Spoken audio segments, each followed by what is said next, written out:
messieurs, je suis Traoré Timon Koudous, étudiant en troisième année de licence, option développement d'applications e-service à l'Université virtuelle de Côte d'Ivoire. Notre présentation se déroulera comme suit. La Direction générale du Trésor et de la comptabilité publique, qui fut créée le 1er janvier 1963, a pour mission le recouvrement des recettes publiques et le paiement des dépenses de l'État. Elle est composée de plusieurs directions, à savoir la direction des systèmes d'information, où j'ai effectué mon stage. Le thème de mon projet de feuille d'un cycle s'articule autour de l'automatisation de la gestion des demandes d'actes administratifs à la direction des ressources humaines du Trésor public.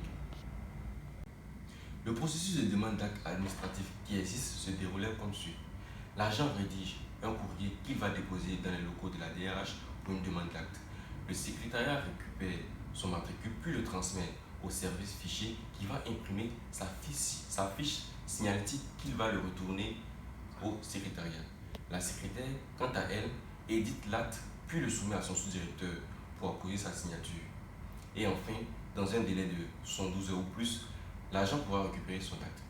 La DRH chargée du personnel a du mal à délivrer en temps réel les actes administratifs aux agents, notamment ceux de l'intérieur qui sont obligés de se rendre à Abidjan pour faire une demande.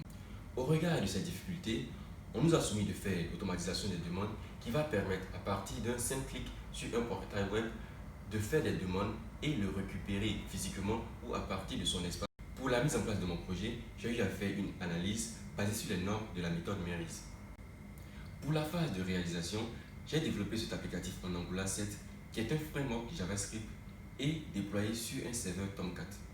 Cet applicatif pourrait être bonifié par l'ajout de nouvelles spécifications et le développement de l'interface mobile. Au cours de mon stage, j'ai eu plusieurs difficultés, à savoir l'appréhension d'un nouveau langage de programmation Angular 7 et d'un nouveau système de gestion de base de données Oracle. Cela a été une occasion pour moi de mettre en évidence et de déployer sur le plan pratique toutes les connaissances acquises tout le long de ma formation et ainsi acquérir de nouvelles compétences. Voici brièvement présenté le contenu de mon rapport de fin de cycle. Je vous remercie pour votre attention.